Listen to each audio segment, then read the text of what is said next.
Tiếp theo đó là tìm xe. Khi mọi người ấn vào đây thì mọi người sẽ ngay lập tức định vị được cái xe của mình gần nhất nó đang ở đâu. Nếu nó vừa mới bật nó còn tín hiệu, và khi tắt xe đi thì nó sẽ để lại một cái trạng thái đó là mất kết nối. Mất kết nối thì mình sẽ biết là cái xe của mình cái lần cuối nó xuất hiện ở đâu. Xin chào các bạn đã quay trở lại kênh YouTube của mình.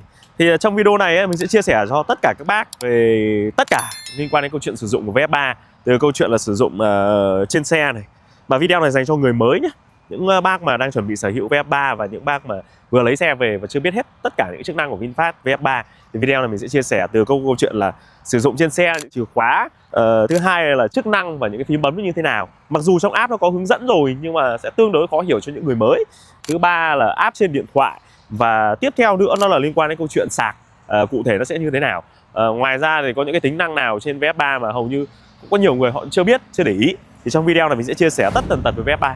Một cái video mà mình lúc đầu mình không định làm đâu, thì mình nghĩ là hầu như mọi người cũng sẽ biết hết và mọi người sẽ xem ở những kênh video khác. Tuy nhiên thì sau khi mình quan sát lại thì mình thấy cũng nhiều người chưa biết, nhất là những chủ xe mới đấy.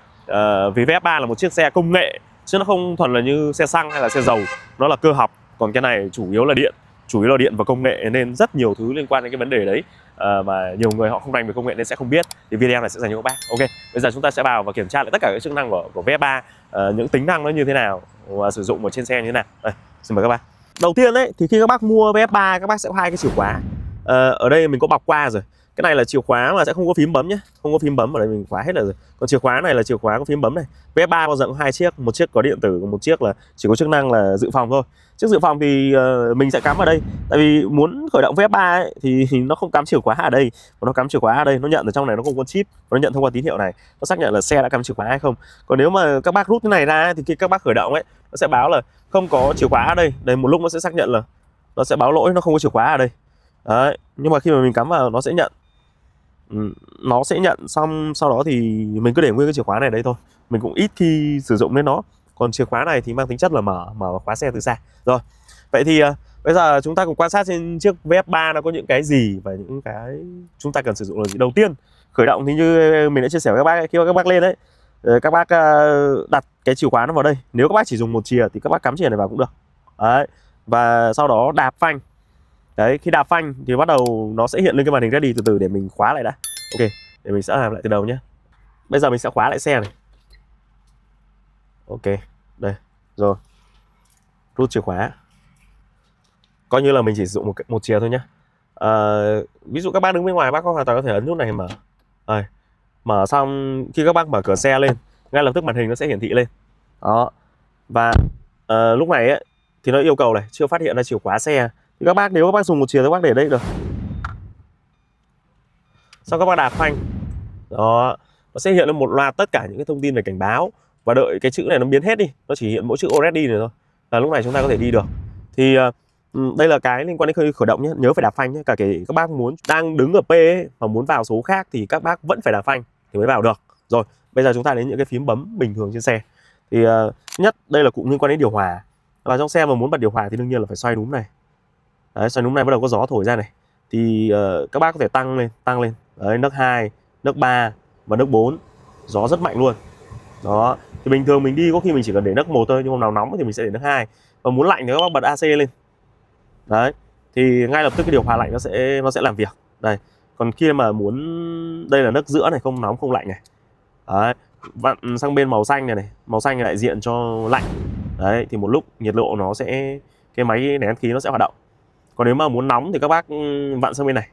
Đấy, vặn sang phía bên đỏ này. Tùy theo nấc nhé, chỗ này nó có một nấc này, hai nấc này, ba nấc, có 3 nấc ở đây. Cái nấc thứ 3 sẽ là nấc nóng nhất hoặc lạnh nhất. Và ngoài ra nó còn có một cái nữa, trong cái phím này nó có một cái nữa, đó là lấy gió trong với gió ngoài. Đây, ấn vào đây có nghĩa là gió trong đang hoạt động. Còn nếu tắt nó đi thì nó đang lấy gió ngoài. Biểu tượng của chỗ này là biểu tượng của gió trong nhé. Đấy, là ấn nút này thì cái không khí ở trong xe nó sẽ chỉ là trong xe thôi, nó sẽ không lấy gió bên ngoài vào. Thì trong trường hợp mà các bác đi nội thành ấy, đi sau những cái xe mà nó tải, xe nặng ấy, mùi ấy, thì các bác phải lấy gió trong, nó sẽ sạch sẽ hơn. Thứ hai là đi qua những cái nơi mà đốt rác hay hôi thối các thứ thì các bác vẫn nên lấy gió trong. Đấy, với lại thứ hai là lấy gió trong thì nó sẽ bớt hôi điều hòa hơn, nó sẽ bớt hôi điều hòa hơn. Con VF3 này đi một thời gian nó bị cái bệnh là hôi điều hòa, khá là hôi nhé. Còn cái núm thứ 3 bên này nó đại diện cho cái câu chuyện là hướng gió. Hướng gió thì cái dưới cùng là cái hướng thẳng, hất thẳng ra đây, hất thẳng ra trước mặt tài với lại lái phụ. Hướng thứ hai là có hai chiều là hất thẳng và hất xuống chân. thì bản chất cái luồng gió nó vẫn như thế thôi, nhưng mà nó chia thành hai hướng nên là cái công suất nó sẽ giảm đi. Nếu mà chỉ một thổi hướng này thì nó sẽ rất là lạnh như mặt thổi trước, nhưng mà thổi xuống cả chân thì mát cả chân lẫn mặt. Còn cái thứ ba là chỉ mát chân thôi. Đấy, thì nó sẽ thổi từ dưới này thốc lên. Nhưng mà trường hợp mà ông nào chân thối ấy, thì không nên sử dụng cái nấc thứ ba này, tránh tình trạng là cả xe tắc thở. Còn cái nấc tiếp theo nữa, nấc thứ tư ấy, là vừa thổi xuống chân mà vừa hắt lên kính. Hắt lên kính là gì? Đây, luồng gió nó sẽ thổi đi theo những cái khe này, nó đẩy trực tiếp lên cái kính này. Trong những cái ngày mưa ấy và ngày thời tiết lạnh mù mịt ấy thì cái kính này nó sẽ bị hắt hơi. Thì lúc đấy các bác hãy bật cái chế độ sấy kính nhanh và đẩy gió mạnh lên. Các bác có thể bật lạnh hoặc bật nóng, nhưng bật nóng phải mất một lúc nó mới hết. Còn bật lạnh ấy, bật nóng các bác có thể lấy gió ngoài vào nó cũng sẽ đỡ nhanh. Còn nếu không thì bật lạnh nước bột thôi và đẩy trực tiếp lên thì cái không khí, cái mờ ở trên cái kính nó sẽ hết nhé. Đấy. Còn cuối cùng là cần sấy mạnh ấy, thì ta tập trung hết tất cả luồng gió vào để sấy kính đã. Thì cái nấc cuối cùng là 100% sấy nhé. Còn cái này vừa sấy vừa thổi mát chân. Đó. Đấy là những cái tính năng ở trong cái điều hòa này. Nó chỉ có thứ nhất là nhiệt độ, thứ hai là gió, thứ ba là tắt bật AC, tắt bật điều hòa nóng lạnh ấy. Nấc gió và cái này là hướng gió. Rồi. Tiếp theo nữa, chỗ này nó có một hàng phím nữa. Thì trong cái phím giữa này nó vừa là volume, nó vừa là nốt nguồn. Volume là gì? Là khi chúng ta vặn ở đây này, mọi người nhìn này, đấy, thì trên màn hình nó sẽ thông báo âm lượng tăng. Đó, âm lượng tăng. Thứ hai là chúng ta tắt cái nút này đi, chúng ta ấn hẳn 30 giây nhá, thì cái này nó sẽ khởi động hết lại màn hình giải trí trung tâm. Nó sẽ khởi động hết. Trong trường hợp mà chúng ta cần reset lại vì cái màn hình nó lỗi hay là cái màn nó bị đơ thì chúng ta nên ấn cái nút này 30 giây. Đấy, giữ lì 30 giây thì nó sẽ reset lại. Đó. Còn tiếp theo cái nút bên này là nút khóa cửa này, nhưng mình bấm thế này thì ngay lập tức nó sẽ khóa cửa lại luôn. Đó, hoặc ấn cái này thì nó sẽ mở ra. Tiếp theo đó là lên xuống kính. Đây, lên xuống kính thường là những xe khác nó nằm bên này, nhưng mà đối với Mini Green thì nằm ở dưới này, còn VF3 thì nó sẽ nằm ở đây. Đó, nó sẽ gạt ở đây lên. VF3 nó chỉ có hai kính thôi, tương tự bên này cũng thế, tương tự bên này cũng thế. Còn đây là nút thông báo là khẩn cấp, nó sẽ nháy hai đèn lên trước sau lên trong tình trạng khẩn cấp. Ví dụ chúng ta dừng đỗ hay là chúng ta cần xử lý sự cố thì chúng ta sẽ bật cái nút cảnh báo này lên. Đấy, thì cái nút này cũng là mình cũng dùng khá nhiều tại vì mình hay đỗ. Rồi, còn chỗ bên trên này thì là cái hướng gió điều hòa. Cái này là không phải núm vặn đâu nhé, cái này nó chỉ có đại diện thế thôi, nhưng mà chúng ta chỉ có gạt ngang thôi, gạt ngang hoặc gạt lên, nó chỉ thấy chiều ngang thôi, nó không có chiều xoay đâu nhé, nó chỉ có ngang hoặc là lên. Hướng gió, chỉnh hướng gió này. Đấy, ví dụ như mình thổi hướng này, đấy thì gió nó sẽ thổi hướng này. Đấy, nó sẽ đẩy sang đây. Đấy, mình sẽ gạt sang hướng này, tương tự như thế. Cái cánh cửa bên này cũng thế, nó cũng là bên này thì nó chỉ có gạt ngang bên trái bên phải thôi. Đấy, hoặc là lên xuống này thôi. Đó. Đấy là 4 cái cánh cửa gió điều hòa ở bên này. Đây là xong cái khu vực liên quan đến cái phần cứng ở chỗ khu này nhé. Tiếp theo ấy là khu vực vô lăng. Trong vô lăng của con VF3 bản TC1 này nó chẳng có cái gì đâu các bác. Như bản TC2 thì chỗ này nó sẽ có một cái phím liên quan đến mic. Kích vào đây chúng ta sẽ đàm thoại đánh tay. Đấy, cái khu vực vô lăng này thì chỗ này nó là túi khí này, airbag này, còi này. Đấy, khi kích vào đây thì nó sẽ kích hợp còi. Đấy, còn khi xảy ra tai nạn ấy, thì cái cảm biến túi khí nó sẽ nằm ở trên kia, nó kích hoạt thì cái túi khí ở đây nó sẽ bung ra, nó bảo vệ người lái. Cái vô lăng này thì đối với những con xe khác ấy thì cần số nó sẽ nằm ở khu vực này, nhưng mà cần số của VF3 thì nó là nằm khu vực này. Đấy, mọi người đều biết rồi. Đây, cái cần số này nó không khác gì cần số của Merc. Đấy, nếu mà các bác muốn xe đi ấy thì các bác phải đạp vai phanh nhé, phải đạp phanh thì bắt đầu mới vào số được. Đấy, đạp phanh vào số, muốn về R này thì tôi gạt lên trên theo đúng mũi tên này thì ngay lập tức màn hình và cam nó sẽ cùng hiển thị R đây. Đấy, ví dụ muốn về N thì gạt nhẹ xuống dưới. Đó, thì ngay lập tức nó về N. Đấy, muốn về P thì gạt sâu xuống bên dưới, gạt mạnh thì ngay lập tức nó về P. Thì lúc này chúng ta chỉ cần thả ra thôi và chúng ta sẽ đi bình thường. Rồi, còn N thì mình dùng cũng khá là nhiều. Ví dụ như dừng đỗ ấy, thì mình sẽ dùng N. Tại vì cái N này mọi người thường bảo ít xài, nhưng mà cái N này khá là quan trọng. Ví dụ khi mọi người đỗ đèn đỏ ấy, mà nếu không may cái xe đằng sau nó xảy ra tình trạng là dồn toa, hay là cái xe đằng sau nó mất lái, nó đâm lên mình mà chúng ta về P ấy. Đây, khi chúng ta về P nó sẽ báo P đây. Chúng ta ấn một nút giữa chúng ta sẽ về P được. Kích hoạt phanh tay điện tử. Thì khi về P ấy, mà xe đằng sau nó dồn, nó đẩy lên thì sẽ gây vỡ phanh nha các anh nhá, vỡ phanh. Đấy, thậm chí là có trường hợp là vỡ cổng số luôn. Nhưng mà chủ yếu cái này nó là phanh thôi, nó sẽ gây thiệt hại như thế. Còn nếu không về N thì nó chỉ trôi xe lên đằng trước thì nó sẽ đẩy, nó trôi xe, nó giảm cái lực lên cái phần đằng sau. Đó, đấy là cái cách mà mình sử dụng cái cần số này. Rồi, bây giờ quay sang bên này thì chúng ta sẽ có cái khu vực cái cần gạt bên này thì nó có rất nhiều chức năng khác nhau. Ví dụ mọi người có thể nhìn cái nút đầu tiên này. Đấy, nút đầu tiên này chính là kích hoạt cái bơm rửa kính. Khi mình ấn sâu vào đây nhá, ấn sâu nhá. Đấy, thì ngay lập tức này, đấy, cái nó sẽ kích hoạt cái cần gạt mưa, phun nước lên. Còn nếu mà trường hợp các bác cái nấc thứ hai của nó ấy, sau cái nấc cần gạt mưa này đến nấc thứ hai của nó chính là cái nấc liên quan đến đèn. Đèn thì cái mũi tên nó đang hiển thị ở off, có nghĩa là chúng ta không bật. Và khi chúng ta bật cái nấc thứ hai đó là đèn định vị thì ngay lập tức ấy, mọi người nhìn trên cái màn hình giải trí trung tâm này, nó sẽ hiện lên cái biểu tượng màu xanh này, đó là cái biểu tượng mà đang bật đèn. Tiếp theo nếu mình gạt lên nấc thứ ba nó là bật đèn hẳn thì nó sẽ hiện lên cái đèn xanh này. Đấy. Ngoài ra ở cái đèn này khi mà mình đẩy cái lẫy này lên trên, đây camera quay sang bên này một tí, rồi mình đẩy cái nấc này lên đằng trước, đấy thì ngay lập tức nó chuyển sang chế độ pha, dọi thẳng, dọi mạnh nhất, dọi xa nhất. Còn đây là chế độ gần này, đó, nấc đẩy xa và gần. Rồi tiếp theo đến cái nữa, cái chức năng tiếp theo của cái cần gạt này nữa, đó là cái mức độ gạt mưa. Đây, chỗ này nó có 5 cái mức độ. Mức độ thứ nhất là tắt này, mức độ thứ hai là gạt chậm này. Đây mọi người có thể nhìn thấy thì nó rơi vào khoảng tầm 4 cho đến 5 giây nó sẽ gạt một lần. Đây, mọi người nhìn lên trên cái cam bên trên. Đó, thì 4-5 giây nó sẽ gạt một lần. Rồi nấc tiếp theo thì mình thấy nó rơi vào khoảng tầm 3 giây. Đây, cái nấc tiếp theo gọi là in 2. Và nấc nhanh hơn một tí nữa thì nó gọi là o, chắc là lao ấy, cũng là chậm, nhưng mà chậm ở chỗ này nó chỉ là trong cái điều kiện mưa nó tương đối thì nó sẽ gạt chậm thế này. Đấy, rồi tiếp theo cái mức 2 nhất, đây mình sẽ bật đến mức mạnh nhất mà mưa to. Đây các bác nhìn này, đấy nó sẽ gạt mạnh như thế này trong trường hợp mưa to. Đó, thì đấy là tất cả những chức năng. Ngoài ra cái này nó còn một chức năng nữa, đó là xi nhan. Khi chúng ta muốn xi nhan thì chúng ta chỉ sang phải thì chúng ta gạt lên, còn sang trái thì chúng ta gạt xuống, thì chúng ta sẽ nhìn thấy ngay lập tức ở trên này nó sẽ sáng đèn. Đó, thì đây là tất cả những cái liên quan đến cái phần mềm hoạt động trên xe. Rồi bây giờ sang cái phần quan trọng tiếp theo, đó là cái câu chuyện điều khiển mọi thứ trên cái màn hình trung tâm chính. Thì sau khi chúng ta làm quen được với những cái chức năng cơ bản về phần cứng, bây giờ chúng ta đến cái phần tiếp theo, đó là hướng dẫn các bạn sử dụng cái khu vực màn hình trung tâm này. Đối với con VF3 thì đây gần như là bộ não. Đây gần như bộ não, tất cả những cái tính năng liên quan đến giải trí các thứ nó đều nằm ở đây. Thì cái việc đầu tiên mọi người cần làm ấy thì phải làm quen với giao diện này trước. Đây là giao diện home nhá, nó nằm home này. Thì trong này nó sẽ hiện những thông số sau. Thứ nhất là normal. Normal đây là chế độ lái. Nó có 2 chế độ, VF3 có 2 chế độ lái là Eco và normal. Mình đang để normal. Normal thì cái gia tốc tốt thời nó sẽ rất là mạnh. Đấy, và nó không bị ghim lại như Eco. Tiếp theo nó có chữ ready. Ready là cái trạng thái nó đã sẵn sàng đi hay không. Tiếp theo nó là cái km/h, tốc độ hiện tại.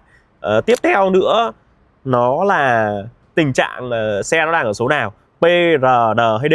Đó.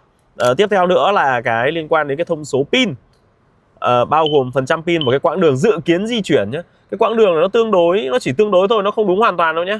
Đây, ví dụ khi mà chúng ta kích vào cái khu vực này thì nó sẽ lên tất cả thông số liên quan đến pin. Phần trăm pin còn lại là quãng đường dự kiến và nhiệt độ của pin.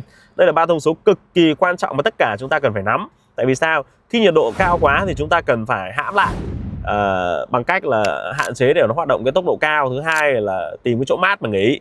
Tiếp theo nữa là khi chúng ta nhìn tốc độ cao ấy, nhiệt độ cao ấy, thì ngay lập tức cái hiệu quả sạc nó sẽ giảm rất là sâu.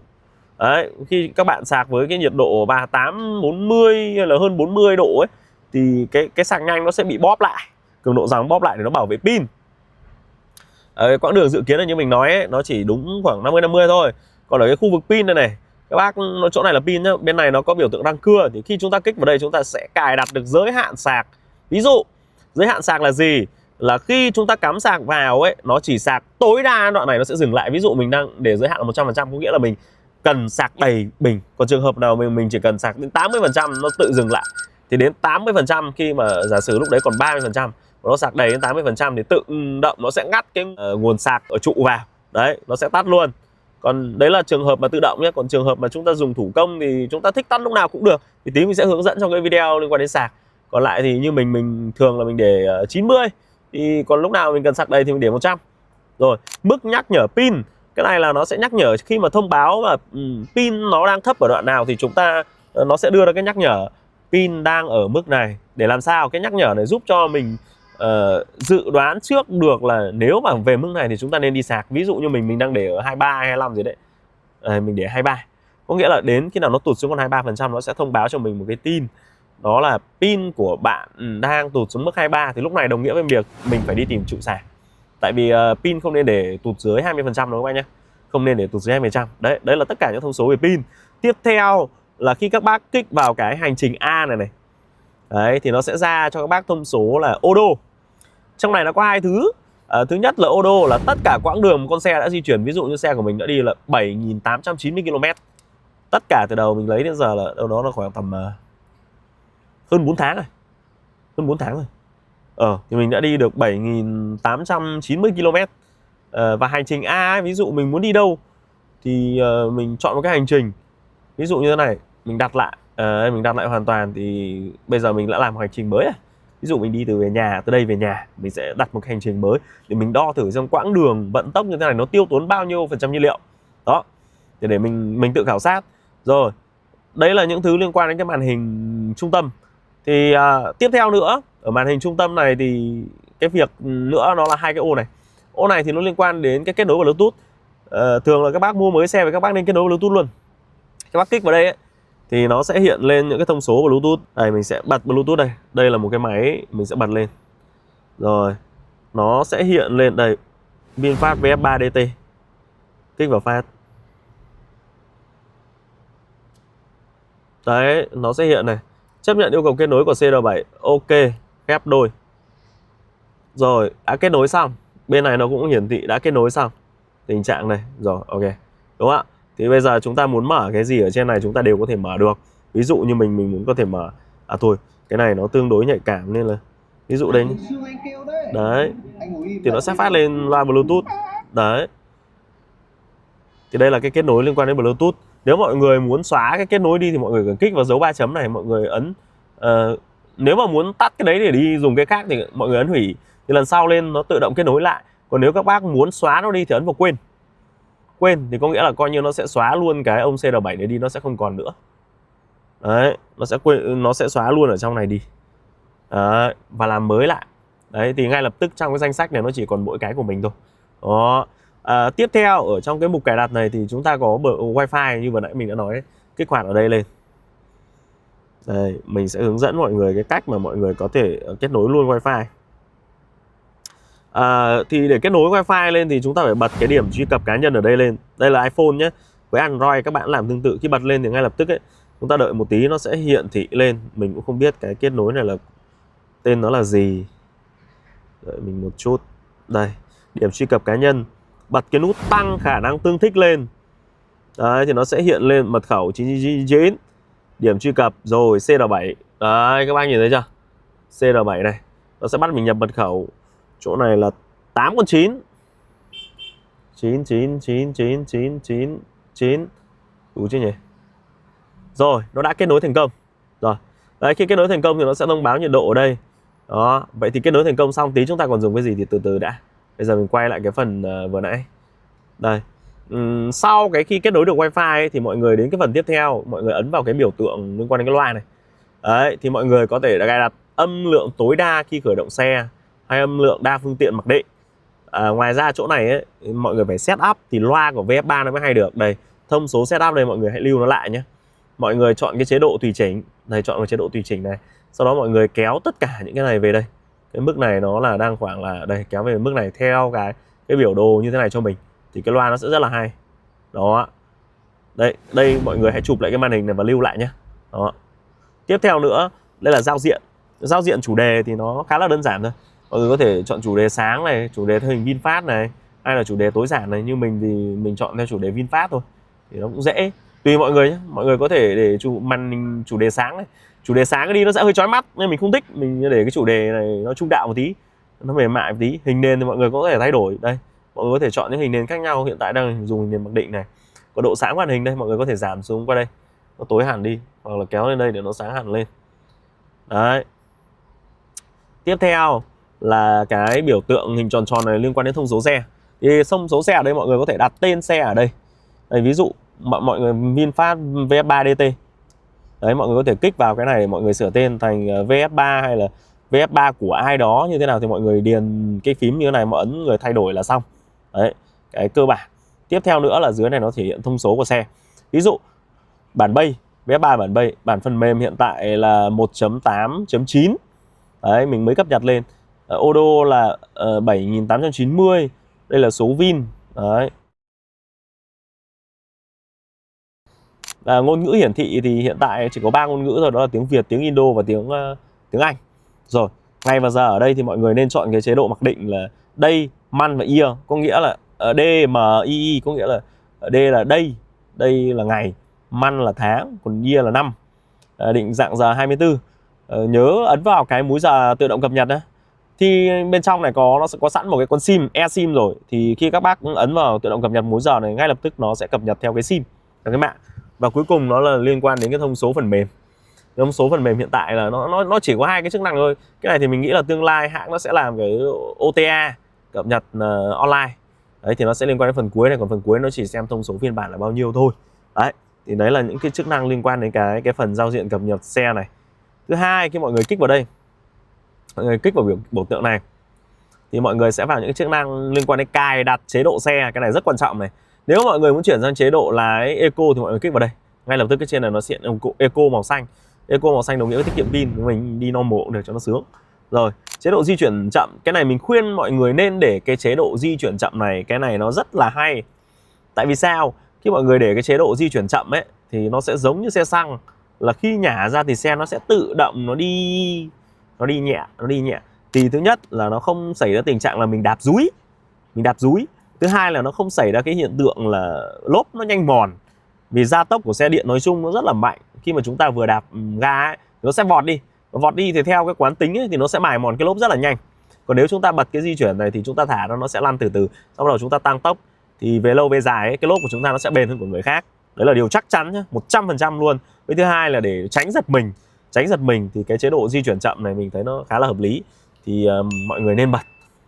Chế độ kéo, cái này thì nó liên quan đến câu chuyện kích hoạt khi xe cần gặp lỗi sự cố thôi. Thì khi nào cần thì bắt đầu chúng ta mới bật cái này thôi. Nhưng mà đây nó có hướng dẫn đây, tự động nhả phanh điện tử để đảm bảo an toàn cho xe được kéo. Để kích hoạt chế độ kéo này, hãy đảm bảo về số P, sau đó nhấn bàn đạp phanh đồng thời bật chế độ này. Đấy, chỉ sử dụng tính năng này khi không thể di chuyển số hoặc là lỗi cần kéo xe. Tiếp theo là chế độ bám đường, cái này nên bật nhé. Nó sẽ giảm cái tình trạng là nó bay xe hay là nó lắc xe. Cái quán tính của nó sẽ giữ cái bánh xe ở lại với cái mặt đường nó tốt hơn, nó an toàn hơn. Tiếp theo là P, cái này nó liên quan đến cái câu chuyện là có cam lùi. Hướng dẫn đường, nếu mà bật cái này lên ấy thì cái cam lùi, đây mình sẽ bật cam lùi cho mọi người xem nhé. Mình về là mình bật cam lùi cho mọi người xem này. Đây nó có những cái vạch này là hướng dẫn đường. Ví dụ mình xoay vô lăng này thì vạch này nó cũng xoay. Đấy. Còn cái này là nó căn cái khoảng cách an toàn. Rồi, vậy thì quay lại cái vừa nãy nhá. Rồi, mình quay lại cái vừa nãy liên quan đến P này. Thì khi bật cái này lên ấy, nó sẽ hiển thị cái đường vạch đấy. Còn khi bây giờ mình tắt đi thì nó không còn nhé. Về là đấy, nó sẽ không có cái vạch này nữa. Đấy, mọi người thấy chưa? Đó. Nên là mọi người phải bật cái chức năng này lên thì nó mới hiển thị. Đây. Đó. Thứ hai là âm báo chướng ngại vật khi đỗ xe. Cái này nó liên quan đến cái việc mà khi mà chúng ta lùi ấy, đằng sau con VF3 này, nếu mà các bác không lắp thêm cam lùi thì nó sẽ có cái cảm biến ở đằng sau. Phát hiện chướng ngại vật ấy thì nó sẽ tít. Nếu mà tách này đi ấy, thì nó có lùi, nó có tít mình không nhìn thấy, nó chỉ hiện biểu tượng là các vạch an toàn ở đây. Thì tí mình sẽ quay cho mọi người thấy. Nên là phải bật hết cả hai cái này lên.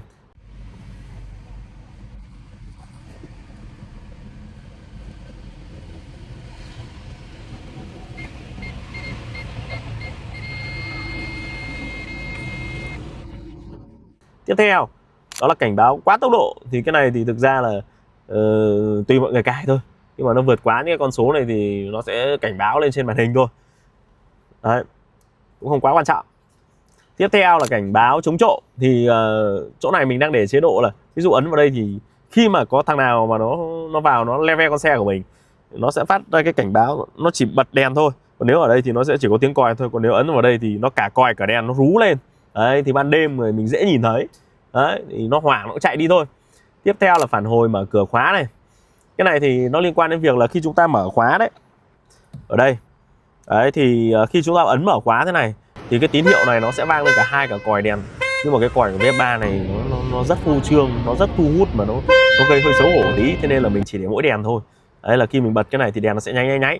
Đấy, còn nếu mà để chế độ cả hai này thì vừa còi vừa đèn nó nháy, nghe điếc tai lắm. Tiếp theo đó là khóa cửa xe tự động theo tốc độ. Cụ thể cái tính năng này nó là như thế nào? Đó là khi mà xe di chuyển tốc độ 5 km/h thì ngay lập tức hệ thống nó sẽ tự động khóa cửa. Đây tính năng an toàn nhé. Đấy. Mọi người có thể giới hạn tốc độ lên 5 hay là 10 thì mình cứ để mặc định là 5 thôi, mình bật cái này lên nó khá là an toàn. Đấy, tự động mở khóa. Cái này thì mình tắt nhé. Tại vì khi mình về P ấy, mình dừng xe ở giữa đường mà mình về P mình không muốn mở cửa, mình dừng đèn đỏ thôi. Thì nó nếu mà mình đặt vào đây phát thì khi về P cửa nó sẽ tự động mở. Không may có trẻ con ở đây nó tái máy nó ấy vào cái kia nó mở ra thì cũng toang đúng không? Thế nên là mình tắt cái chức năng này đi.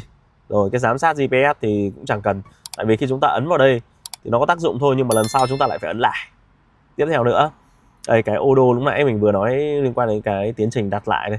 Rồi tiếp theo, cái này là liên quan đến cái việc khi các bác thay cần gạt mưa ấy thì các bác mới sử dụng cái này thôi. Nhưng mà để thay cần gạt mưa thì các bác phải như mình nói đấy, là khi khởi động xe ấy, là không đút chìa khóa vào đây nhé, không đút chìa khóa vào đây. Đấy, chúng ta bắt đầu truy cập vào đây và chúng ta ấn vào đây, chúng ta bật cái này lên phát thì ngay lập tức cái cần gạt mưa nó bị hất ra ngoài để cho chúng ta thay. Đấy. Rồi.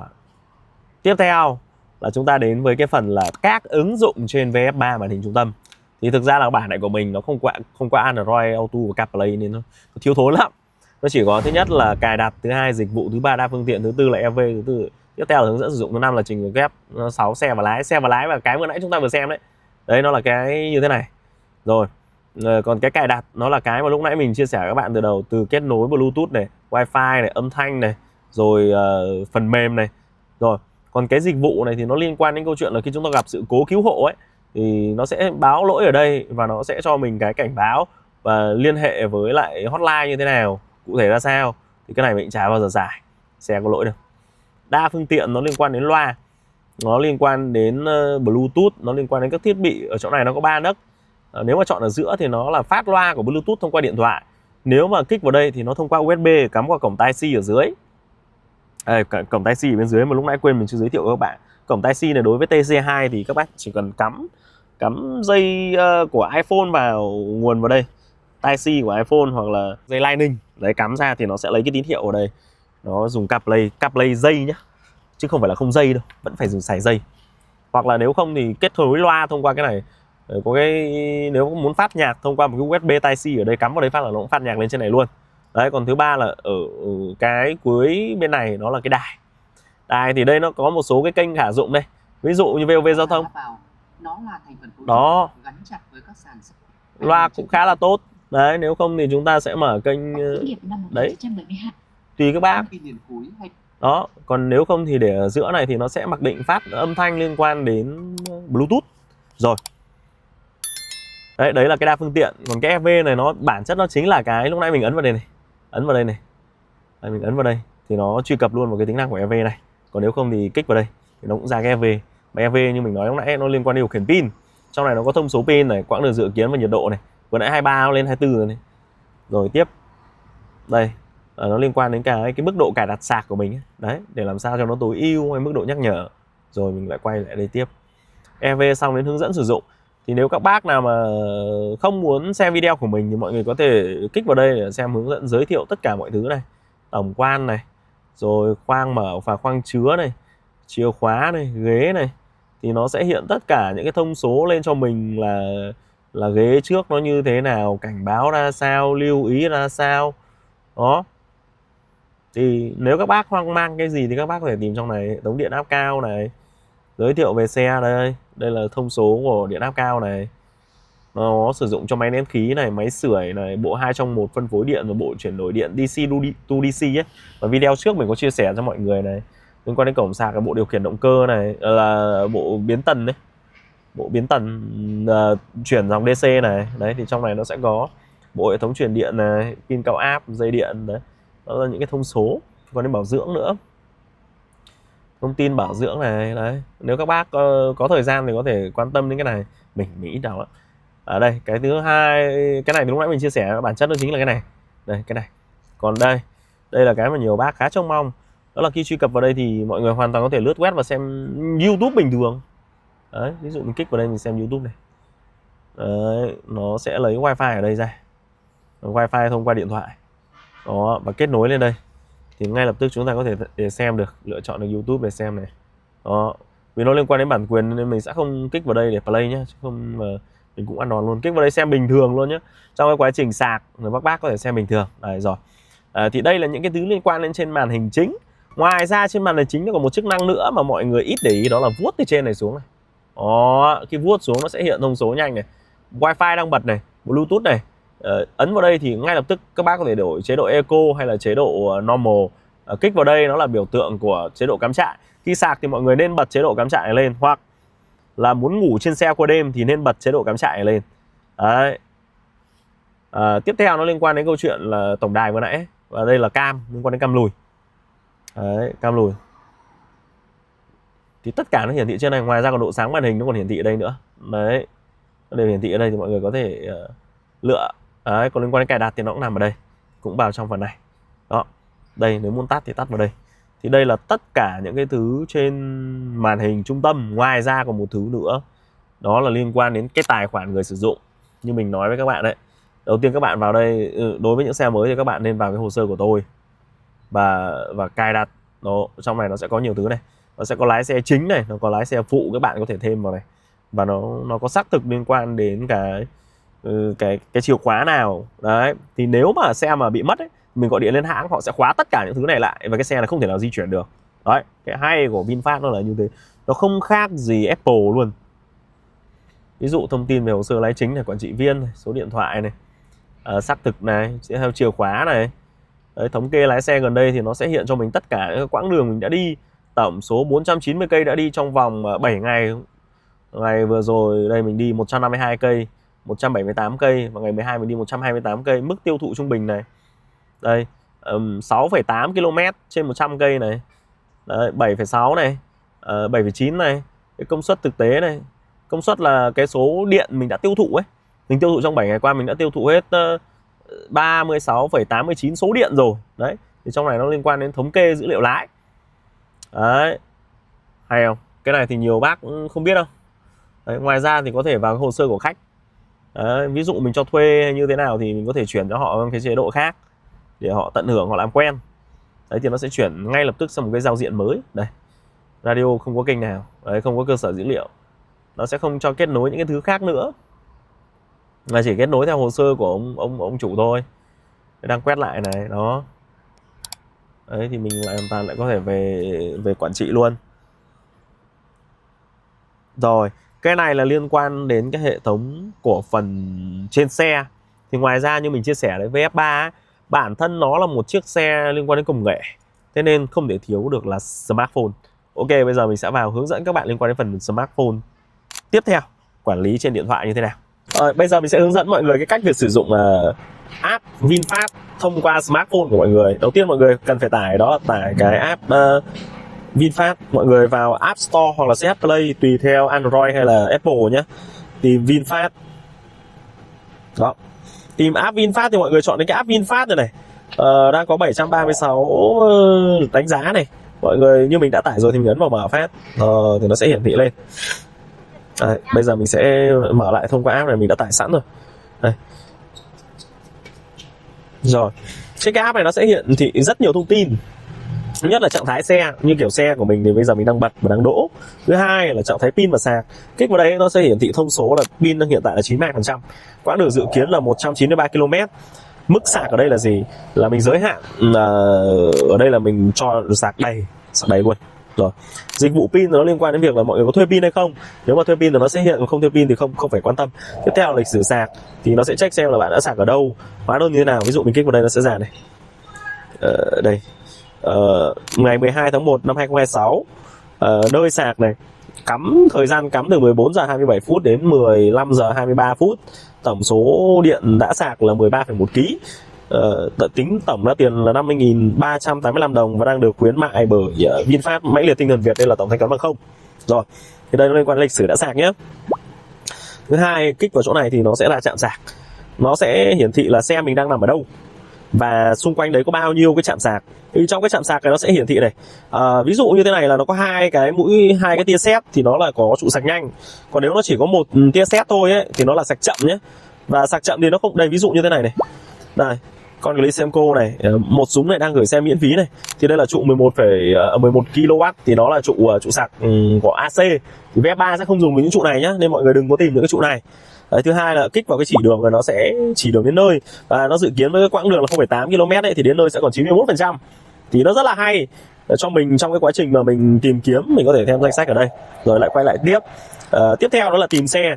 Khi mọi người ấn vào đây thì mọi người sẽ ngay lập tức định vị được cái xe của mình lần gần nhất nó đang ở đâu. Nếu nó vừa mới bật nó còn tín hiệu, và khi tắt xe đi ấy, thì nó sẽ để lại một cái trạng thái đó là mất kết nối. Mất kết nối thì mình sẽ biết là cái xe của mình cái lần cuối nó xuất hiện ở đâu. Thì cái này nó là một cái khá hay mà mẹo cho mọi người sử dụng ấy. Thường là mọi người hay bị quên, đó là không biết là xe mình đã tắt chưa, mà bây giờ đang xe check nó mất thời gian. Mọi người mà áp lên, mọi người vào cái tìm xe, mọi người xem cái trạng thái của xe không. Ví dụ như đang là trạng thái P này, vẫn hiển thị như thế này thì xe đang khởi động 100% nhá. Thì mọi người ra mọi người tắt. Còn nếu mà trạng thái nó là mất kết nối thì chúc mừng các bạn là các bạn đã tắt xe rồi, thì không bị quên. Cái này thì nó rất là hay mà là một mẹo mình chia sẻ với mọi người. Thứ hai, ở trên cái khu vực này thì nó sẽ có cái định vị này. Cái định vị chấm tròn là định vị xem vị trí mình ở đâu. Đấy, còn cái định vị liên quan đến cái xe và cái kính lúp này ấy, là cho biết là phương tiện nó đang nằm ở đâu.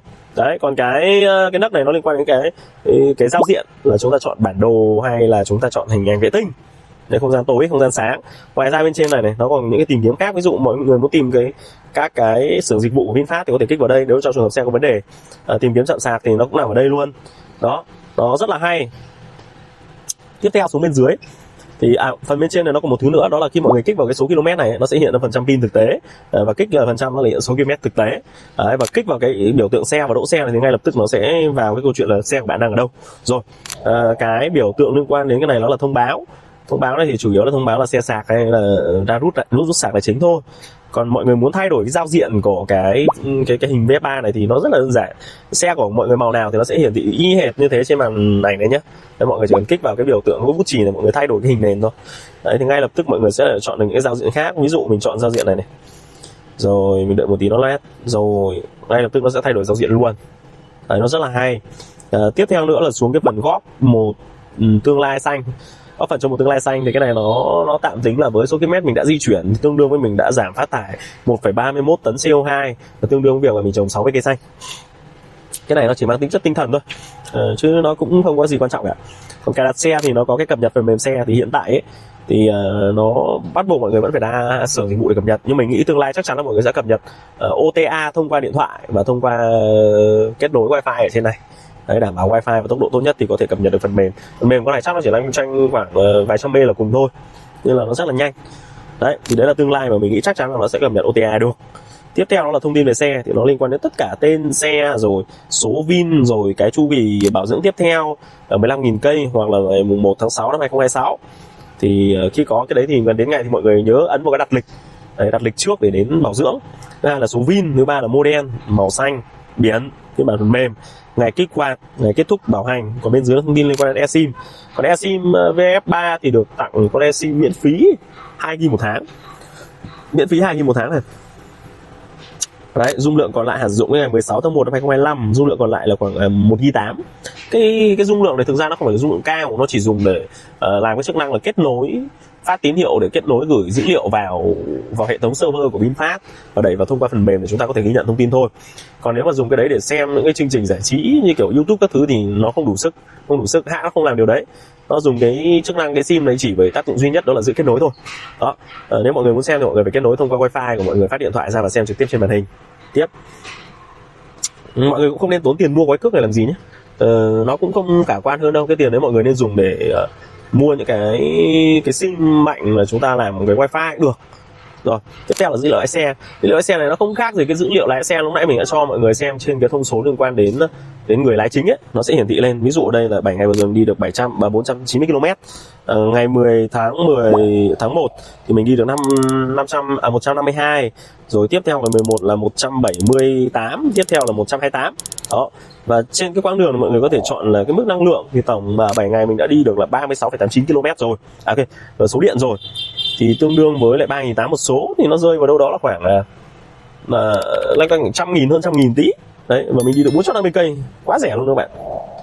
Rồi tiếp theo liên quan đến mức độ tiêu thụ thì trung bình mình đi hết 100 cây thì mình hết khoảng 7,53 số điện, và một số nhân với 3.800 thì đâu đó là nó mất khoảng gần 30.000 cho khoảng loanh quanh 30.000 cho 100 cây.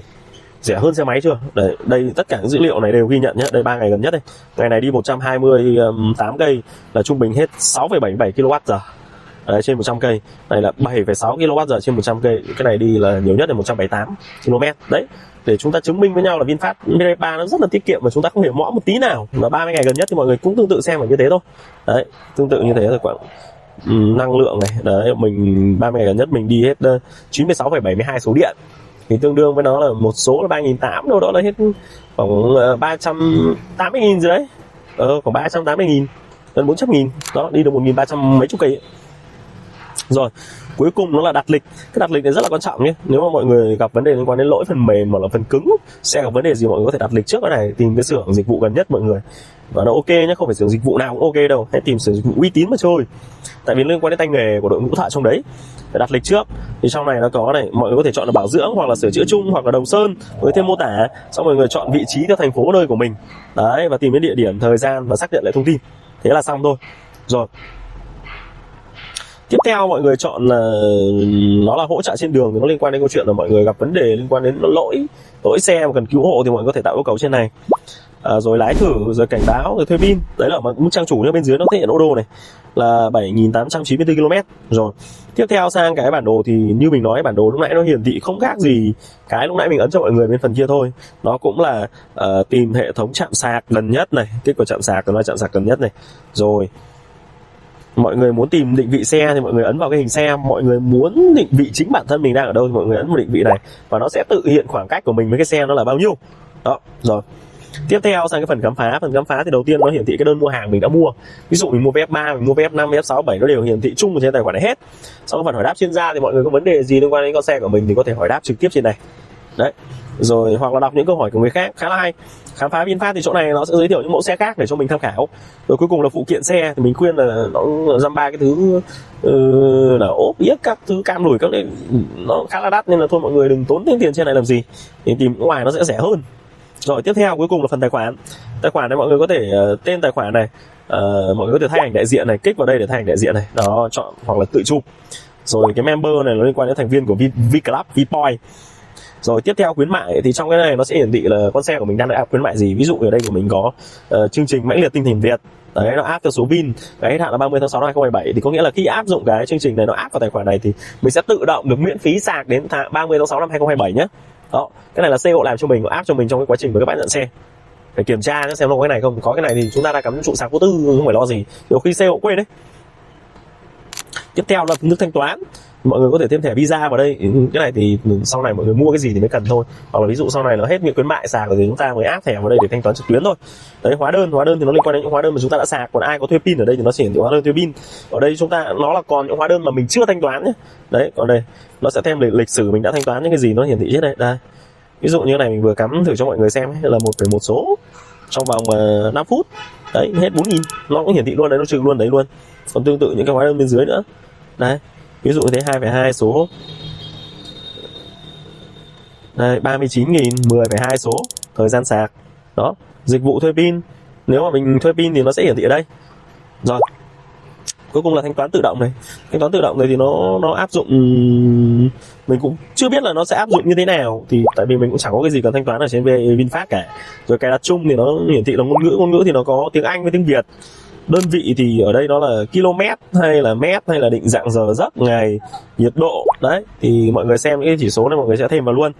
Rồi thông báo thì mọi người bật cái này lên nhá, bật tắt lên. Tại vì nó liên quan đến quá trình sạc ấy, mà nó báo đầy pin mà mọi người không biết ấy, thì nó dẫn đến câu chuyện là mình bị quá giờ, mình cứ mỗi 1 phút là mất 1.000, xong rồi lũy kế đến phút từ bao nhiêu nó lại tăng lên mấy lần đấy. Rồi cuối cùng là email marketing thì tắt đi, tại vì nó là chủ yếu là quảng cáo thôi. Rồi những câu hỏi thường gặp thì nó là những câu hỏi cơ bản liên quan đến chính sách bán hàng thôi, cũng không quan tâm. Trung tâm hỗ trợ là nếu mà mọi người cần hỗ trợ gì có thể liên hệ trực tiếp tổng đài.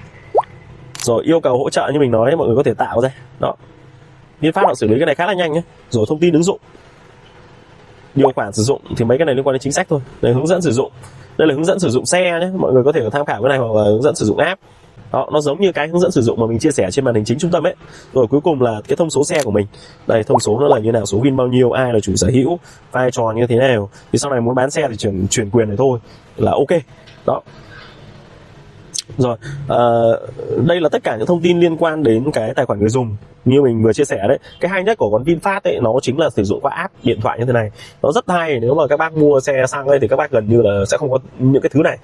Nó không có những thứ này, cùng lắm nó chỉ có cái là phần mềm định vị GPS xem xe đang ở đâu thôi. Đấy, còn cái này thì chỉ với một cuộc gọi thôi chúng ta có thể khóa xe từ xa ngay cho tổng đài là xe tôi bị trộm cắp. Họ sẽ ngay lập tức họ khóa hết tất cả chức năng xe lại, và tên trộm mới chỉ có ngồi im thôi, nó chỉ có luộc đồ các bạn thôi, nó đã đồ nó lấy thôi, còn nó không thể nào mà trộm hết được cái xe được. Đó, nó không như xe xăng nhé. Rồi, ngoài ra mình sẽ giới thiệu thêm cho mọi người một phần mềm rất là hay nữa, đó là trạm sạc EV.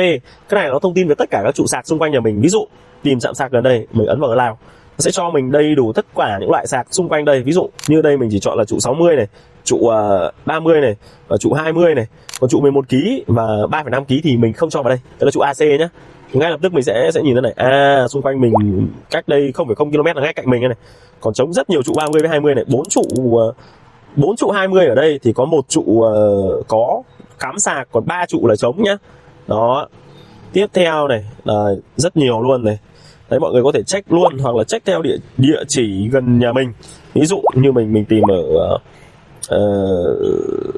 xã Vũ Thư đi, Vũ Thư, Thái Bình, Hưng Yên.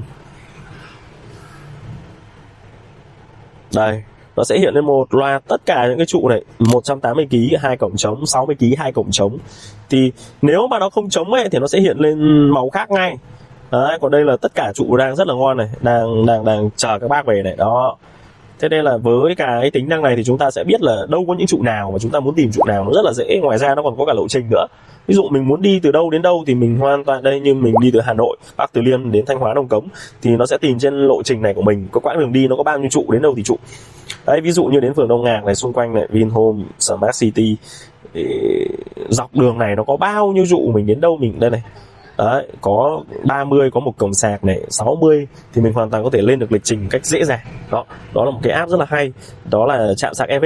Đó, đấy là hai cái thứ mà mình sẽ giới thiệu với mọi người, đó là app VinFast và trạm sạc EV. Thì với cái app VinFast thì chúng ta hoàn toàn có thể nắm hết được thông số cho ai mượn xe, mình biết họ đang đi đâu đầy đủ luôn. Đó. Nếu các bác có cái câu hỏi gì liên quan đến phần này thì hãy đặt bên dưới bình luận nhé. Bây giờ mình sẽ hướng dẫn các bạn liên quan đến câu chuyện là chọn trụ sạc và cắm sạc như thế nào.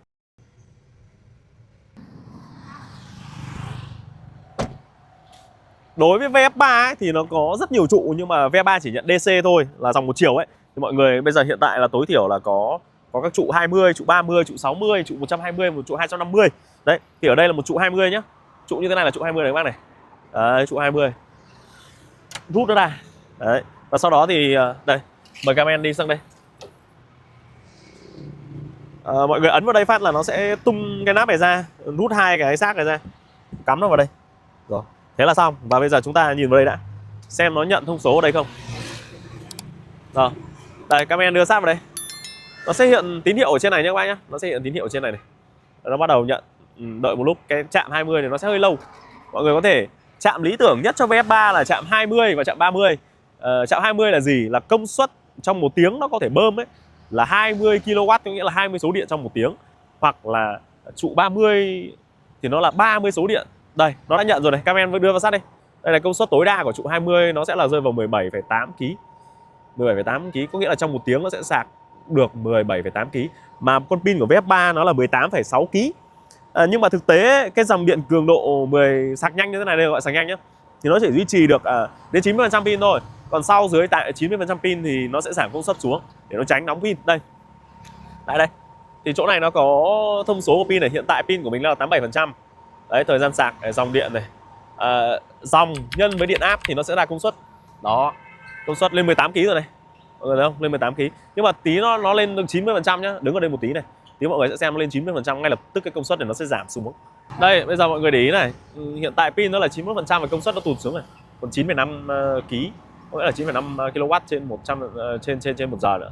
Thì đây là trụ 20 nhá. Bây giờ mình sẽ tạm dừng. Đây, cameraman đi vào xe với mình.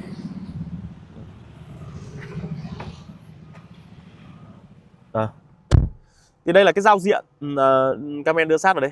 Đây là cái giao diện liên quan đến khi sạc nhé. Khi sạc mọi người muốn kiểm tra tình trạng, mọi người kích vào đây. Đó, mọi người ấn sang cái tab này nó sẽ hiển thị này, còn 20 phút để sạc đầy nữa. Nhiệt độ pin bây giờ 25%, 92% pin, quãng đường di chuyển 193 cây. Đấy, còn 20 phút sạc đầy nữa.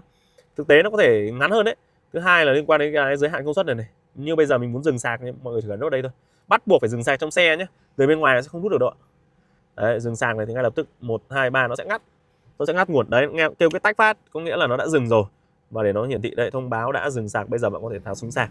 Ok, tình trạng này vẫn đang cắm nhá, bây giờ mình sẽ xuống mình tháo súng này. Đây, mọi người chỉ cần rút nó phát ra thôi. Còn trường hợp mà như mình nói ấy, nó đang bị khóa mà không rút thì mọi người có thể xem video fix lỗi. Đây, quên lại cái nắp này mà không gãy nắp. Thế là xong. Đây, ngoài ra mình sẽ giới thiệu cho mọi người thêm một vài trụ nữa. Đây, camera đi sát vào đây. Khu này là khu Smart City, và nơi đây là một nơi có một cái chuỗi hệ thống trạm sạc của VinFast gọi là cực kỳ nhiều luôn. Chỗ này có mấy cái tủ này. Đây. Trụ như thế này là trụ 60 nhé các bạn nhé. Trụ này là trụ 60 này, và khi nó hiển thị cái đèn xanh này là nó đang bình thường, nó hoạt động ok. Còn nếu nó hiển thị cái màu xanh ra trời kìa là trụ đây, như cái màu xanh bên này thì là trụ đang sạc nhá, đang có cắm nhá. Còn trụ xanh như thế này là trụ đang trống, Đây. Ở chỗ này dưới này toàn trụ 60 thôi. Đây. Mời các em đi lên trên này. Trên này sẽ có trụ 30 nữa. Đây, mời mọi người đi. Follow theo mình. Đây. Mỗi cái khu chạm to như này thì bao giờ có cái máy biến áp như này bác. Đây. Rồi.